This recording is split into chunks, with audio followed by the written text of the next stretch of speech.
Olá a todos, sejam muito bem-vindos ao Onde Investir no segundo semestre de 2025, um evento exclusivo do Seu Dinheiro em parceria com o Money Times. Eu sou o Ricardo Gozzi, editor assistente do Seu Dinheiro, e vou apresentar o painel de investimentos no exterior. Aqui ao meu lado eu tenho a Andressa Durão, economista da ASA. Seja bem-vinda, Andressa. Obrigada. Aqui também está ao meu lado o Bruno Yamashita, analista de alocação e inteligência da Effernon. Obrigado pela presença, Bruno. Obrigado a vocês. E por último, mas não menos importante, Matheus Spies, estrategista da Empíricos Research e também colunista do Seu Dinheiro. Seja bem-vindo, Matheus. Obrigado pelo convite. Para você que nos acompanha, já deixa o seu like neste vídeo, faça seu comentário com suas dúvidas e opiniões e, claro, compartilhe com os amigos que também querem saber onde investir no segundo semestre de 2025. O noticiário internacional dos primeiros 6 meses deste ano foi dominado por Donald Trump. Ainda com a memória de sua primeira passagem pela Casa Branca, muita gente achava que já sabia o que esperar desse segundo mandato. Mas o presidente norte-americano surpreendeu a todos, dos mais otimistas aos mais pessimistas. E se o ano começou na toada do Trump Trade, o segundo semestre vira ao som do Taco Trade. Recapitulando um pouco, para além de questões internas como ampla ofensiva contra os imigrantes, Trump lançou uma guerra comercial contra todos os parceiros dos Estados Unidos, independente de eles terem superávit ou déficit. Nem os pinguins foram poupados, na verdade. E a exemplo do que fez no primeiro mandato, o presidente norte-americano também voltou à carga contra a atuação do Federal Reserve, como é conhecido o Banco Central dos Estados Unidos. Mais recentemente, Trump envolveu diretamente os Estados Unidos na guerra lançada por Israel contra o Irã. Esses são apenas alguns dos acontecimentos dos últimos meses no cenário internacional. 6 meses que mais pareceram 6 anos. E não é preciso ter muito conhecimento sobre os mercados financeiros para imaginar o tanto de volatilidade que as ações de Trump provocaram. Agora, a trégua dada por Trump para a maioria dos países parceiros dos Estados Unidos no âmbito da guerra comercial está prestes a terminar. E agora, numa pergunta direcionada a todos os participantes, eu vou começar pela Andressa, depois passar pelo Bruno e para o Matheus. Eu gostaria de saber se já é possível prever alguma coisa em relação à guerra comercial, ou se o cenário ainda é muito incerto para a gente conseguir imaginar o que vai acontecer nos próximos 6 meses. Eu acho que vai ser incerto até o fim do mandato. Acho que o Trump causa muita instabilidade, principalmente nesse assunto, e no primeiro mandato a gente viu ali por um longo período essa guerra comercial rodando. A atual, ela envolve muitos outros países. Acho difícil a gente ter acordo entre Estados Unidos e vários outros países rapidamente. Então acho que isso vai se estender, e mesmo que a gente mude o foco, né, da política comercial para outras políticas, como a regulatória, impostos, que é uma agenda que eles querem seguir ali, né, um cronograma certinho, acho que a gente, vez ou outra, vai ter o Trump citando algum país, fazendo alguma ameaça, voltando a ter acordos com China. Acho que isso vai rodar aí ao longo de todo o mandato. A gente não vai ver um cenário completamente sem incertezas para frente. Bruno, qual que é a sua visão? Eu acho que a Andressa trouxe um ponto muito bom, que realmente o governo Trump traz muito dessa incerteza, né? E acho que a partir de agora o mercado, acho que ele está começando a tentar se acostumar com todo esse barulho que vem acontecendo, principalmente vindo da Casa Branca, para tentar entender e precificar melhor os ativos daqui para frente. Então, a instabilidade vai continuar e o mercado vai tentar olhar, acho que um pouco à frente, o que poderia estar além de tudo isso. Então, acho que essa seria também a nossa visão aqui. E você, Matheus? Os últimos meses foram o mercado tateando como seria, um balde de água fria, de certo modo, para quem estava mais otimista. Eu me incluo nesse grupo, porque quando eu lembro da eleição dele, todo mundo olhava para a expectativa de desburocratização, redução de Estado, tem a iniciativa do DOGE que poderia dar algum fruto, enfim, era outra pegada dos Estados Unidos, o que poderia ressuscitar um pouco daquele animal spirits, né, dos americanos. Essa era a narrativa que se vendia, e por isso você teve uma grande euforia.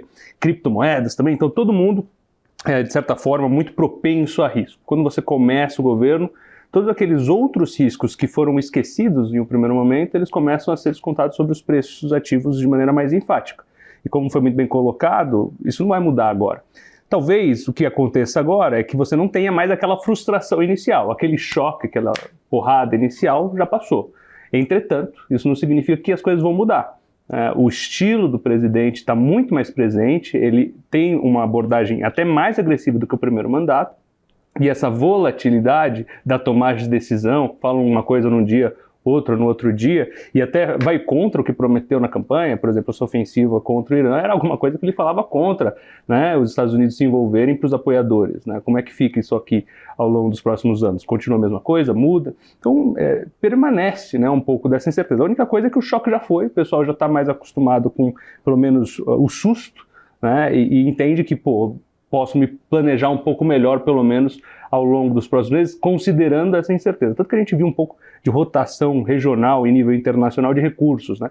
Isso não significa que o pessoal esquece os Estados Unidos, mas aquele fluxo pujante que a gente via, ainda que ele se mantenha em uma intensidade menor, talvez, né? Com uma presença em outros mercados menos explorados ao longo dos últimos anos, em especial os últimos 2 anos, agora de maneira mais enfática para os investidores globais. Muito obrigado. Agora eu vou precisar do meu óculos aqui para ler a próxima pergunta, mas vamos lá.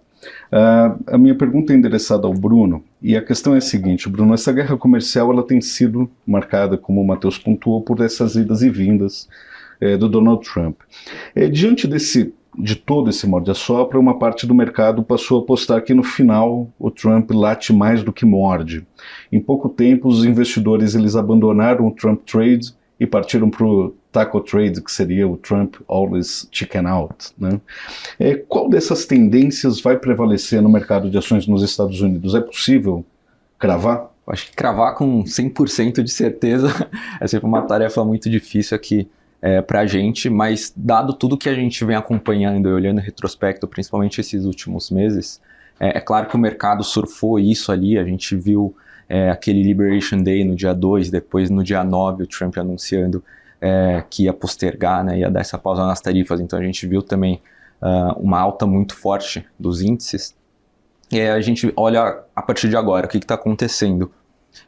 Como eu comentei na primeira pergunta, o mercado está começando a olhar um pouco além disso, né? Então, dado tudo que está acontecendo, vamos olhar um pouco para as empresas e até no earnings de resultado que as empresas fizeram no primeiro trimestre, é interessante ver que elas mesmas estão passando assim, cenários hipotéticos diferentes. Então, no nosso cenário base, a gente projeta isso aqui, num cenário com mais tarifas, a gente está projetando aí talvez um recuo um pouco maior. Então, acho que o mercado está começando a tentar pontuar um pouco melhor tudo isso que pode vir a acontecer em termos de tarifa, e a partir daí pensar um pouco mais no micro e falar, beleza, mesmo com tudo isso acontecendo, existem histórias por trás dessas empresas. E a partir daí a gente consegue pensar um pouco aí mais para frente. Então o mercado está começando a olhar um pouco mais para frente e talvez olhar um pouquinho mais no micro para as histórias de cada setor ou de cada empresa específico.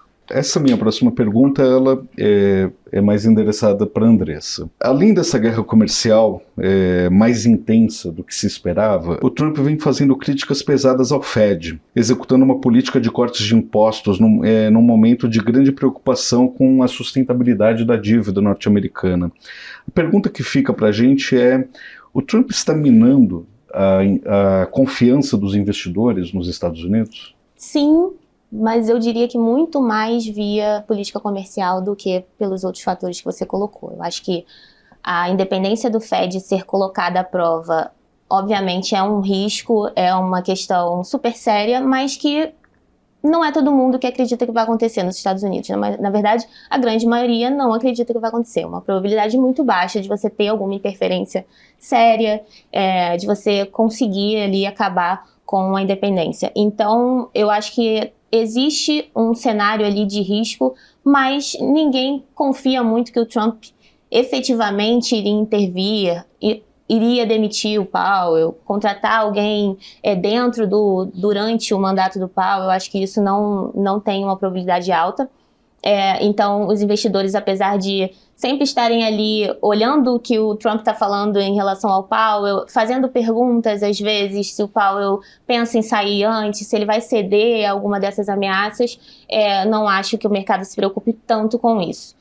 A questão fiscal, eu acho que é uma questão que está cada vez mais ganhando importância, o mercado está cada vez mais colocando ali algum risco, mas também não é uma questão tão grave para Estados Unidos. Eu acho que vai ser uma questão no longo prazo, mas por enquanto a política fiscal, apesar de a gente ter cada vez mais um déficit maior, a gente tem uma preocupação com a sustentabilidade, não é um grande problema para os Estados Unidos.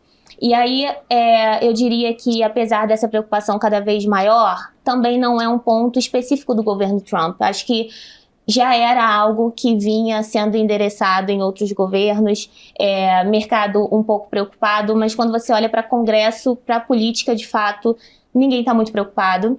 Não é ali que vai ser resolvido. Acho que a gente pode ter ali alguma disfuncionalidade de mercado sendo corrigida via Tesouro, via Fed, mas politicamente falando, não há uma preocupação com o fiscal. E aí, qual é o ponto aqui? Eu acho que a pergunta é, sim, há uma perda de confiança, mas muito mais porque ele veio com essa política comercial agressiva. Então, os outros fatores também contribuíram para uma incerteza muito elevada, comparável com níveis de crise mesmo, de pandemia, mas muito por conta da política comercial. Acho que esses outros fatores são mais a questão fiscal mais longo prazo, e a questão do Fed é uma coisa muito pontual, que tem uma probabilidade muito baixa de acontecer. Então, eu diria que a grande questão é a instabilidade em relação a tarifas. Agora, Matheus, o dólar vem perdendo valor em relação à maioria das moedas do mundo, inclusive contra o nosso real. Essa tendência ela deve continuar? A gente vai ter um dólar mais fraco nos próximos meses? O que a gente pode esperar dos movimentos do Fed em meio também a essa pressão política? Falar de dólar é o cemitério dos economistas, né? Só para deixar bem claro aqui. Cravar não foi por maldade.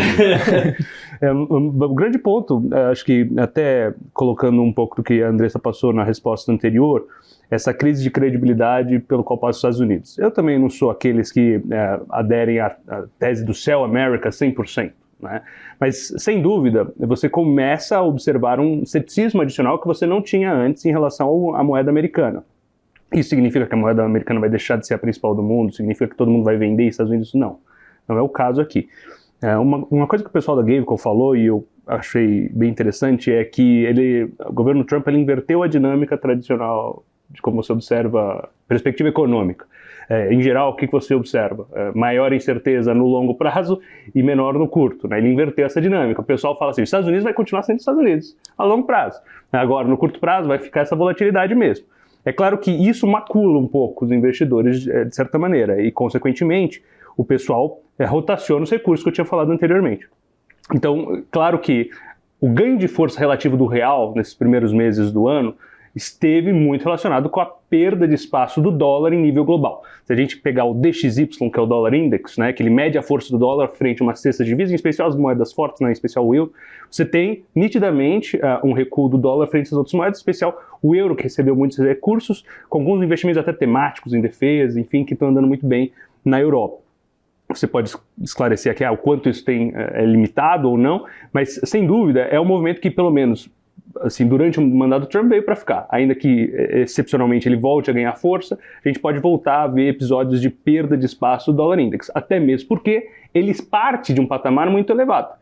Né? Então você tem essa ruptura de credibilidade, que por consequência favorece uma rotação de recursos, esses recursos deixam de ir 100% para os Estados Unidos. Qual era o trade-off, né, nos Estados Unidos? O Donald Trump tem essa abordagem, não só dele, mas de parte da equipe dele, bem claro, de que todo déficit comercial é ruim. Isso não é necessariamente verdade, né? A conta final você tem que entender para onde está indo esse dinheiro no final do dia. E a conta era que a conta de capital dos Estados Unidos no final do dia recebia esse recurso de volta. Quando você deixa de receber esses recursos de volta, você começa a criar outras distorções em outros mercados nos Estados Unidos. Foi o que a gente observou na curva de juros americana, né? Quando você tem o primeiro recuo mais enfático da Casa Branca foi quando você começou a ter um estresse em demasia na curva de juros americana, em vértices um pouco mais longos, que complicava um pouco a rolagem da dívida, que era uma das preocupações do Scott Bessent, que é secretário do Tesouro.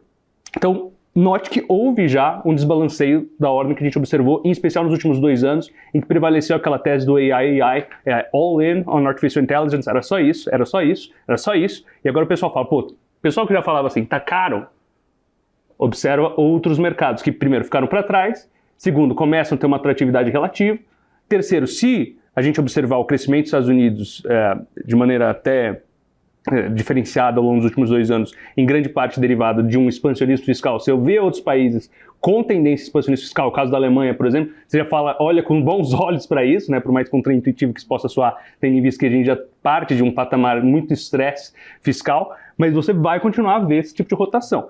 É claro que o real, né, se beneficia dessa dinâmica, sem dúvida, porque no final do dia você vai para a Europa, você vai para a China, principalmente depois daquele Deep Sick Day, você vai para mercados emergentes, que por exclusão o Brasil acaba se destacando, porque se você tem uma tese de rotação, todo mundo fala de rotação de growth para value, né, então de tudo que tem crescimento para que está descontado, o Brasil tem muito ativo descontado, já está há muito tempo, né, muito ativo descontado há muito tempo, então você vem para o Brasil, fortalece no relativo, até mesmo porque tem muito carry, né, o juro está muito alto no Brasil, e vai continuar alto por algum tempo, né, segundo o próprio Banco Central. Tudo isso fortalece o real no relativo. Então você tem até aqui espaço para um fortalecimento relativo do real frente ao dólar salutar. Até mesmo porque, e daí eu acredito que o maior espaço para os próximos meses, porque o gap, um grande gap já foi fechado aqui, né? Você veio de mais de R$6 que você fechou no ano passado para 5,50, você já fechou um grande gap.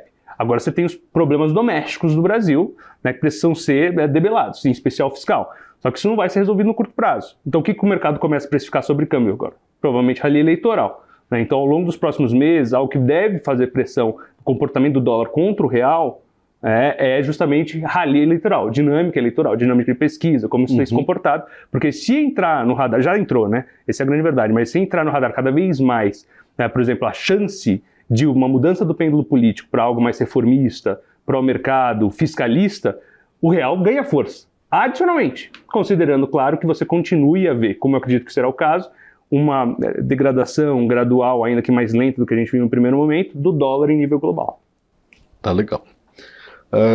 Andressa, o cenário externo está cada vez mais conflituoso, de modo mais preocupante agora no Oriente Médio. Essa situação vem provocando uma alta do petróleo, mas o petróleo não é a única commodity que vem sendo afetada por isso. Como que essa situação ela deve afetar o mercado de commodities no decorrer do segundo semestre? Eu acho que é muito difícil a gente falar dessas questões geopolíticas, né? A gente não consegue prever nada disso, é sempre uma surpresa. E o que foi surpresa maior, na verdade, foi o movimento de mercado diante do que aconteceu, que foi muito leve, né, eu diria. Você poderia ter tido uma disparada do preço do petróleo que você não viu, diante do risco que a gente tinha.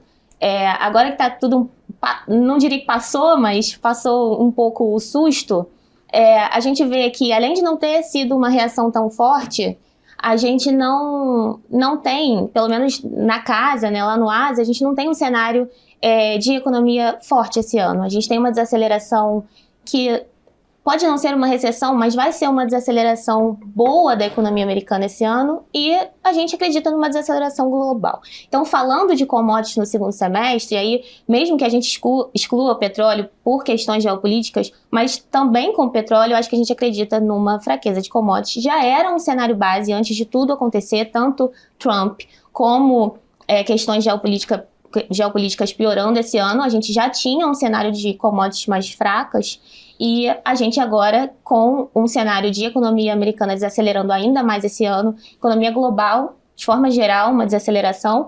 A gente pode até tentar ali tirar a Europa, né, por conta de algum estímulo fiscal que venha, mas a gente vê um cenário de desaceleração global. Então, essa perda de dinamismo vai levar a menos commodities para baixo, e incluindo o petróleo, mas, claro, sempre com esse risco geopolítico ali no radar, podendo ter algum spike, uma volatilidade maior na parte de energia, mas, no geral, a gente tem um cenário mais pessimista para commodities esse ano. Eu vou voltar para o Matheus agora, porque já não é de hoje que o ouro vem renovando máxima atrás de máxima. E quando você pensa que vai haver uma correção, o ouro vai lá e sobe de novo. O que está causando isso com o ouro, Matheus? Existe espaço para ele continuar subindo? A gente tem uma tese construtiva em ouro já há algum tempo. A gente ganhou dinheiro com essa tese e manteve ela. Claro, ajustando o tamanho da posição, porque subiu muito. Mas considerando que você tem um tamanho de participação já na carteira, a gente manteve a tese do ouro, ainda continuamos construtivos. Bem, além de ser a principal reserva de valor da história da humanidade, né, você tem essa característica de safe haven, né, uma proteção. Então, se você vende o dólar, que é o treasury, você compra outros ativos. Curioso isso. Quando você teve a substituição da libra esterlina pelo dólar, você tinha um substituto claro no pós-Segunda Guerra Mundial. Hoje você não tem um substituto claro para o dólar. Então, qual é o substituto para o dólar? O resto que foi vendido. Então, todo o resto. Então, você tem esse fluxo mais disperso mesmo. Agora, o ouro foi um dos candidatos a serem aportados. Até mesmo porque você tem uma demanda forte de autoridades monetárias ao redor do mundo, que deve continuar, né? Isso como consequência geopolítica, como você tinha comentado, em especial da guerra entre Rússia e Ucrânia, em que você teve o rompimento dos laços financeiros com a Rússia, né? Então todo mundo falou, não tenho tanta confiança tendo Treasury mais como tinha no passado. Vou ter outra coisa, vou ter o quê? Vou ter ouro. Então você tem esse aumento de reservas dos bancos centrais em ouro, que deve continuar, né? Deve continuar. As pessoas vão ter um pouco mais desse metal precioso. E assim, objetivamente falando, eu ainda acredito que a força de demanda deve voltar a fazer preço. Ainda que se possa falar do ponto de vista técnico, do preço futuro, possa ter alguma correção no radar do mercado, porque já andou demais, tudo bem, isso é verdade. Agora, além de ser estruturalmente benéfico você ter ouro para as carteiras, do ponto de vista de benefícios de característica de risco-retorno mesmo para os portfólios, faz sentido você carregar um pedaço, não muito, porque é muito volátil, mas faz sentido do ponto de vista de redução de risco-retorno, né?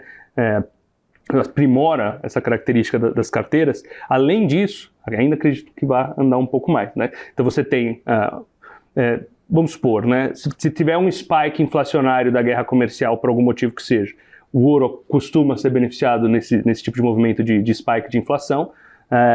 Se você tiver queda do juro americano, ele também costuma ser beneficiado. Se você tiver contínua demanda por autoridades monetárias de outros agentes de ouro, né, você continua tendo esse rally. Então a gente continua com a tese, acho que ela continua se beneficiando, principalmente diante do que a gente estabeleceu aqui, de que os próximos anos continuarão sendo incertos do ponto de vista comercial, do ponto de vista geopolítico, não vai parar, né? Essa ruptura é um novo mundo esse, é diferente desse mundo pós-queda do Muro de Berlim, que as coisas se organizavam em função de maior eficiência das cadeias de suprimentos globais. Não é. Agora as coisas se organizam em função de maior segurança. Segurança energética, segurança alimentar, segurança logística, segurança cibernética, tudo em torno de segurança. E, consequentemente, se você tem essa preocupação, hoje mesmo, né, você teve os agentes da OTAN falando em elevar para 5% do PIB. Você não conseguia 2% do PIB, você está falando que os caras vão para 5%. Você mudou a dinâmica do mundo de verdade, né? E é um mundo mais belicoso. É um mundo mais belicoso, as pessoas têm implicitamente esse pensamento de proteção. Então vão procurar ativos mais protetivos. O ouro acaba sendo um candidato.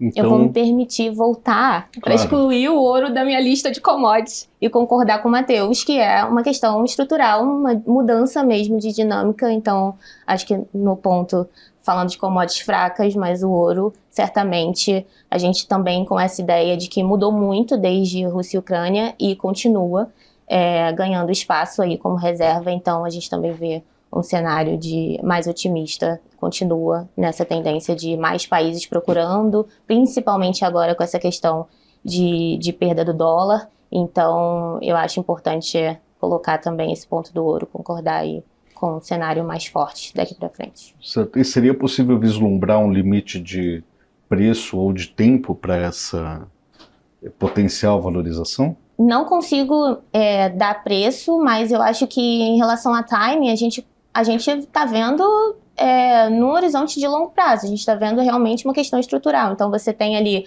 uma mudança de composição que começou com a guerra de Rússia e Ucrânia, mas que a gente vê mantendo uma aceleração ali constante. Então acho que daqui para frente é só um aumento mesmo da participação de vários países colocando o ouro ali como reserva nos seus balanços. Legal. Bruno, nesses últimos tempos, essa rápida ascensão, a adesão do público às inteligências artificiais sustentou uma boa parte da alta das ações de tecnologia, destacando principalmente o mercado norte-americano. Agora os Estados Unidos e a China estão disputando cabeça a cabeça o protagonismo nas IAs. O que a gente pode esperar daqui para frente sobre essa disputa tecnológica e, eventualmente, as ações de tecnologia? Legal. Eu acho que quando a gente fala em inteligência artificial, sempre gosto de dar um passo para trás e pensar um pouco em como tudo isso evoluiu, né? Se a gente pensar no surgimento mesmo da inteligência artificial, a gente vê que o próprio Estados Unidos, no setor privado, deixou a peteca cair ali naquele começo de anos 2000 com todo o desenvolvimento das máquinas de litografia, que basicamente são as impressoras dos chips ali, para poder desenvolver esses chips que a gente consegue ver hoje que são tão tecnológicos. E aí, com o passar do tempo, se a gente parar para pensar ali no final de 2022, no último trimestre de 2022, que foi talvez o começo das notícias sobre o ChatGPT, e se naquele momento a gente falasse que em 2025 você vai conseguir pegar seu celular e conversar com uma inteligência artificial aqui, ela vai te responder absolutamente tudo, basicamente em tempo real, talvez nem todo mundo acreditaria, porque realmente era algo um pouco mais distante da nossa realidade. Então acho que teve uma evolução muito grande, então acho que é sempre legal a gente dar esse contexto. Só que realmente teve muito capital aportado, né, nesse meio tempo. Quando a gente olha as empresas de tecnologia americanas, a gente vê que teve muito capital aportado para poder fazer esse desenvolvimento. E aí depois veio a China, recentemente, principalmente com DeepSeek, e mostrou que, talvez eu não preciso gastar tanto assim para conseguir desenvolver um modelo de linguagem que possa ser, não sei se tão eficiente quanto, mas é muito eficiente para conseguir suprir ali, principalmente a parte dos chats. E aí, o que a gente enxerga aqui daqui para frente, né?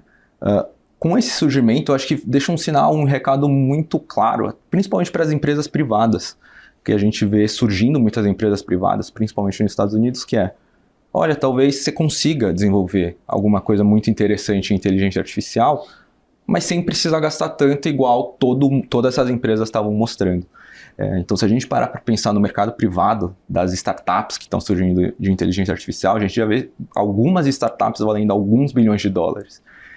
E quando a gente pensa em teses seculares, com certeza, acho que a inteligência artificial ela é uma tese secular que ela vai estar em diferentes frentes, seja em carros autônomos, seja nessa parte de chat, seja nesse desenvolvimento de software, por aí vai. Então, quando a gente pensa em teses seculares e pensar em um exemplo para trás, como o próprio surgimento do iPhone em 2007, 2008, quantos negócios não surgiram anos depois por causa do surgimento do iPhone? Então, se a gente parar para pensar daqui a 5, 10 anos, o que poderia surgir de tudo isso? Não acho que vai ser um winner takes all, então não vai ser uma empresa que vai dominar todo o espaço, até porque hoje a gente vê empresas de tecnologia americanas e chinesas, tudo bem, elas são muito dominantes, mas elas são onipresentes, elas estão ali participando dos mercados ali. Então, acho que ainda vai ter muita coisa que a gente ainda não conhece surgindo, e esse recado da China, eu acho que acaba sendo um recado muito positivo para o mundo inteiro, para falar, olha, dá para criar coisa legal, mas com muito menos capital. Então, acho que vai ser realmente bastante interessante ver como vai ser essa evolução. E se a gente falar em 5 anos, acho que pode ser até muito tempo, né? Porque se eu falei que em 2022 para cá é menos de 3 anos ali, a gente pode parar para ver e falar, poxa, daqui a 2 anos o que a gente pode ter aqui? Então, a gente vê realmente como uma tese secular, que ainda pode surgir bastante coisa interessante, mas que Estados Unidos e China vão estar realmente sendo os principais países ali lutando por isso, mas que eles vão continuar presentes ali ao mesmo tempo. 3 anos atrás a gente estava testemunhando o naufrágio do metaverso, né? Exatamente. Tanta gente achou que fosse o próximo passo da tecnologia e acabou não sendo. Exatamente. Dentro desse cenário, é possível apontar alguma das grandes empresas de tecnologia que está muito à frente ou ficou muito para trás nessa corrida? Eu acho que no fim do dia, quando a gente fala em inteligência artificial, acho que é uma caixa de Pandora que a gente consegue abrir em diversas frentes.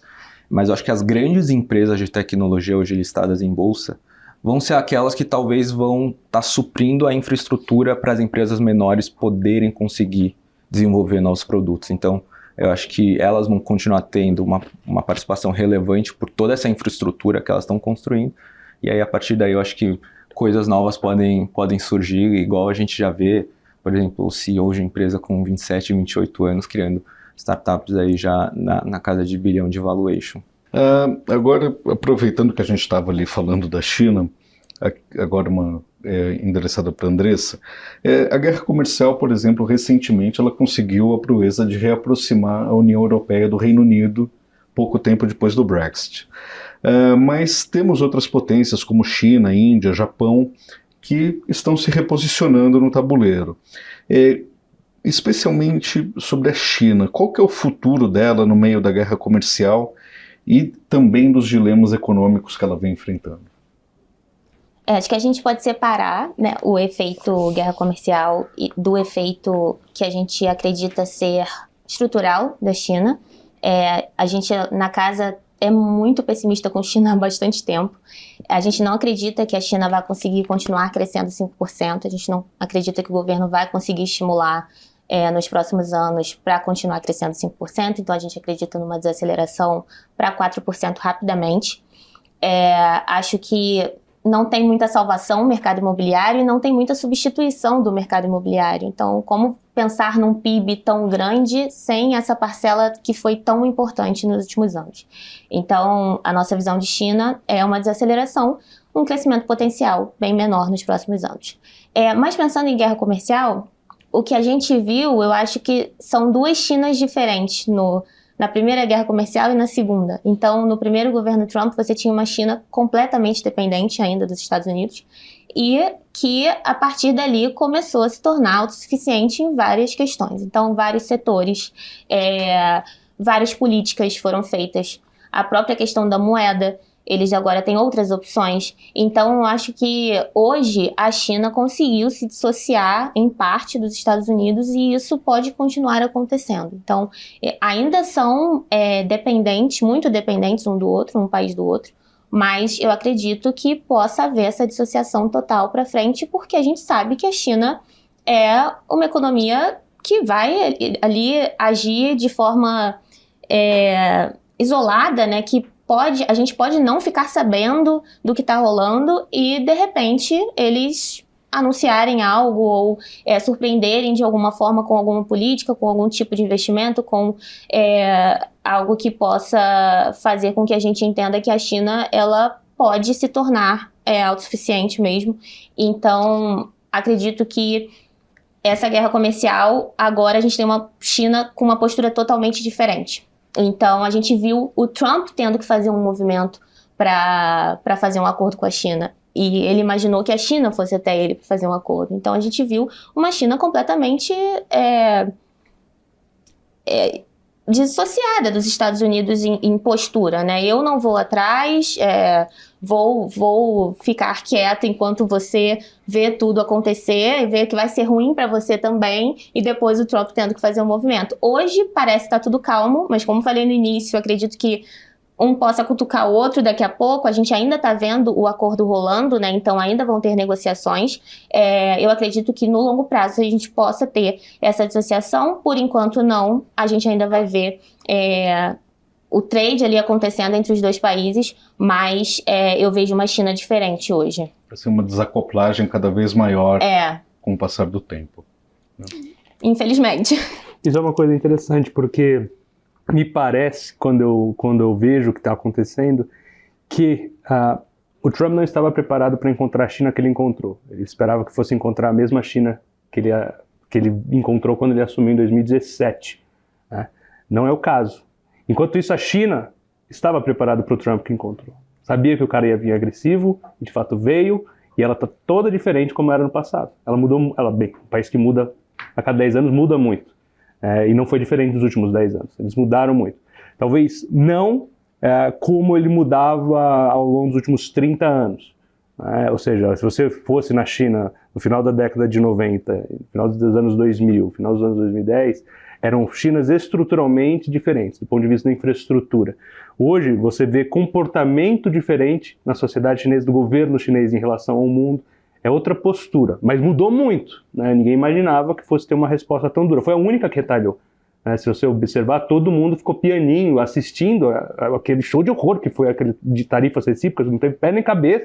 Se você observar, todo mundo aqui, aposto que vocês também tinham lá nos escritórios de vocês, projeções para as possibilidades de tarifas recíprocas. O que vai ser tarifa recíproca? Tem cenário A, B e C. Cara, não foi nenhum. Foi um negócio maluco que ninguém esperava, que era basicamente déficit bilateral dividido por 2. Essa era a reciprocidade que o Trump queria projetar no que ele chamava de tarifa, que não tinha nada a ver, na verdade, né? Que as tarifas que ele dava só déficit, que é uma visão ultrapassada, na verdade, de economia, dessa questão do déficit comercial que eu falei anteriormente.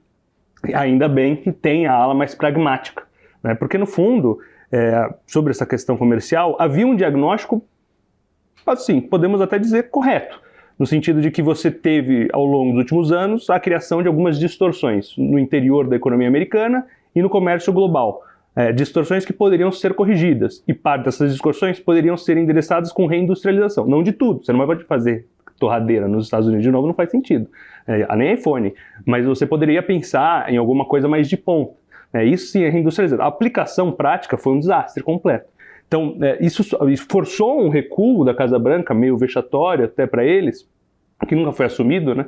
Justamente porque a China retalhou, e ela teve peito para retalhar, e ele não esperava que ela fosse fazer isso, né? Escalar da maneira como escalou as tarifas.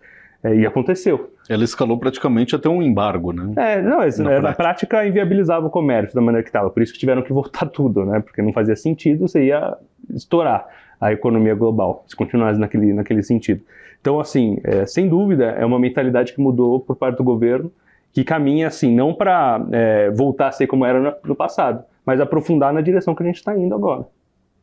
Maravilha. E acho que tem mais um ponto, por favor, de China, que acho que a Andressa até comentou, do cenário doméstico deles, quando a gente olha para o consumo, para o consumidor. Se a gente olhar a inflação por lá, na verdade está em deflação, né, em alguns meses, com o governo prometendo estímulos para fazer, né, o consumidor chinês doméstico a voltar a ficar um pouco mais ativo. Mas é uma pergunta que fica aqui na minha cabeça de se houve uma mudança estrutural pós essa crise do setor imobiliário para as famílias chinesas, dado que o setor imobiliário era uma parte relevante da poupança das famílias chinesas. Então, para um chinês que tinha um trabalho, um emprego corporativo, ser demitido, e ele vê parte daquela poupança dele no setor imobiliário sendo corroída, qual que vai ser o comportamento dele daqui para frente de uma pessoa talvez ali da classe dos 30, 40 anos, que ainda ela tem, vamos dizer, vai mais da metade da vida para viver daqui para frente. Então acho que também é uma pergunta que eu fico pensando aqui de como que vai ser o comportamento dessas famílias, por mais que ainda venha muito estímulo do governo chinês pro doméstico deles. E aí agora a gente chega à pergunta que move o programa. Eu vou começar pelo Andressa de novo, depois pelo Bruno e depois pelo Matheus, mas onde investir nesse segundo semestre de 2025? Bom, eu poderia me colocar aqui num consenso atual, que eu acho que é a Europa.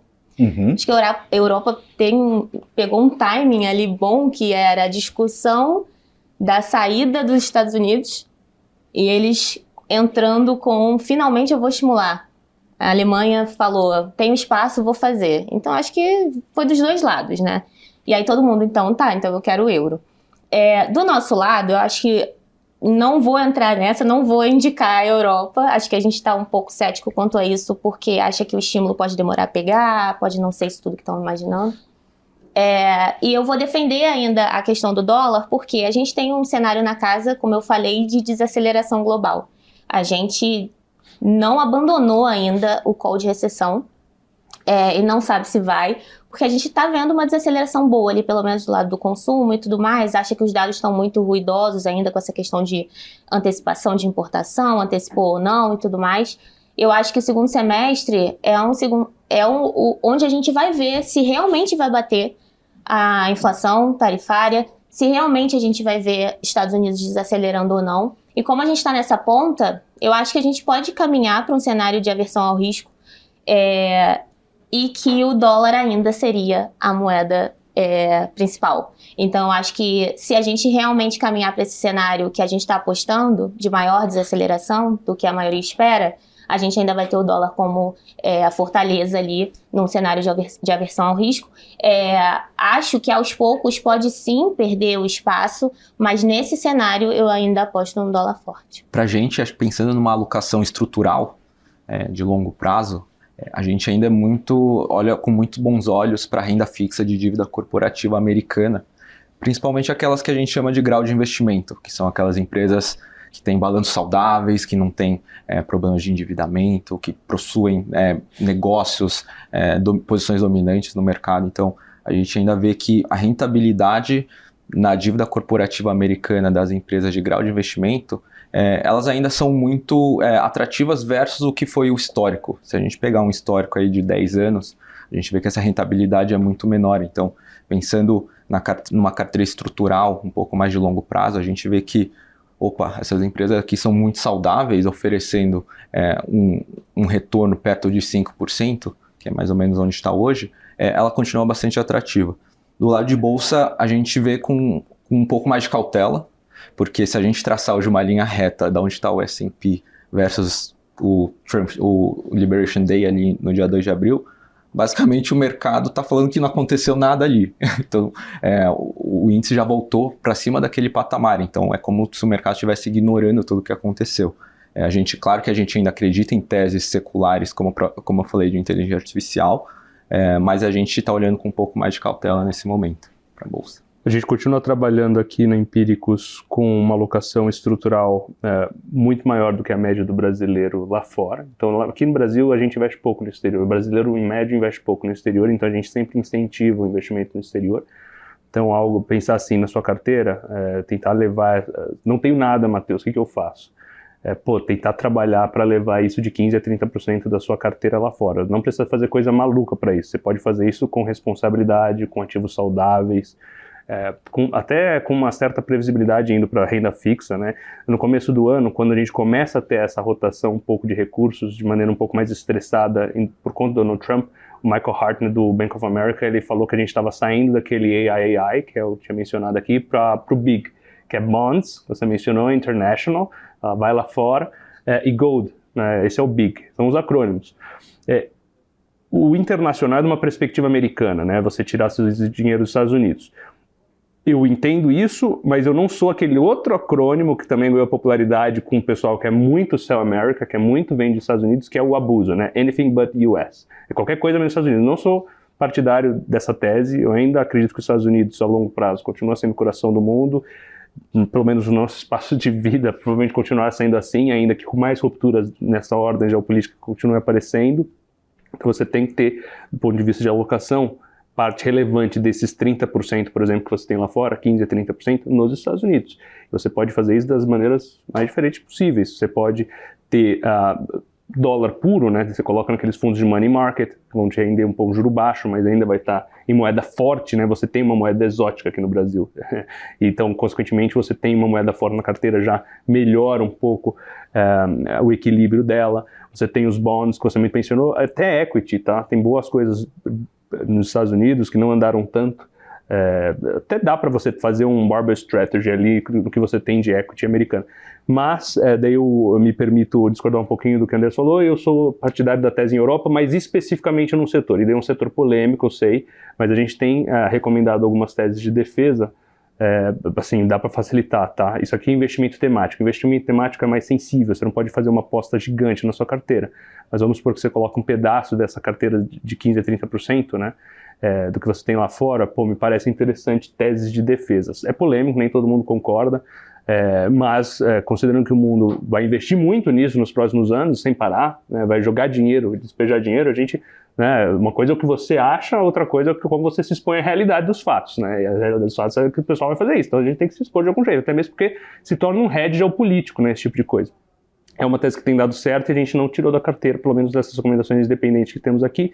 Então, para a Europa, a gente tem um pouco dessa abordagem. Claro, pessoal, tem algumas pessoas que até exploram um pouco mais a Europa, né? Aquela questão de granolas, né? Que seriam basicamente a Magnificent Seven da Europa, com muitas diferenças, né? Mas granola é outro acrônimo, que eu não vou entrar aqui no detalhe, mas é outro acrônimo de empresas europeias. Não sei se é para tanto, mas tem um pouquinho também em outras regiões, né? É claro que nossa participação aqui é para falar de mercado internacional, né? Então a gente precisa ter. É que o Brasil pode ter uma virada importante, o que faz com que eu não possa também descartar investimentos no Brasil, né? Eu não sou pessimista, né? Pelo contrário, eu acredito que do ponto de vista realista a gente possa ter algum avanço de algumas reformas econômicas nos próximos anos que vão beneficiar o mercado doméstico, então os ativos locais deveriam se comportar bem nos próximos anos. Mas isso não significa que, se isso não acontecer, você não, né, tem que se preparar porque está errado. Então, uma alocação internacional, pensar um pouco nesse BIG, né, proteções, o Gold continua na carteira, bonds, acredito ser interessante. Então, ter essa posição em dólar, mas pensar um pouco do ponto de vista temático, não só defesa. Outro investimento temático que a gente recomendou, fez uma atualização recente, é urânio. Mercado de urânio também superaquecido, é uma energia que vai ser vista como transição para transição energética, né? ela não é sustentável, mas ela é verde, né? Então tem essa abordagem também, porque por mais que o governo atual dos Estados Unidos não seja partidário dessa narrativa, a China a Europa então não vai cessar os investimentos totalmente no mundo, e sem falar que o Donald Trump também é partidário da energia nuclear, então isso vai continuar sendo desenvolvido ao longo dos próximos anos. Então, tese de temática de urânio, ou seja, dá para fazer uma combinação bacana de investimentos e você não precisa fazer coisa maluca. Eu vejo muita gente fazendo coisa maluca, né, lá fora, quando internacionaliza. Hoje você consegue fazer direito, né, tem boas casas que você consegue fazer isso com responsabilidade, tudo direitinho, né, e claro, aprimorando a alocação da sua carteira de investimento. Então é um pouco da minha cabeça. Chegamos ao fim do painel de investimentos internacionais. Obrigado por nos acompanhar até aqui. Agradeço também a Andressa, ao Bruno e ao Matheus pelas valiosas contribuições. Lembrando que a equipe do Seu Dinheiro vai preparar um guia exclusivo com os melhores momentos do Onde Investir no segundo semestre. Para fazer o download, é só clicar no link da descrição ou no QR Code que aparece na tela. A gente fica por aqui.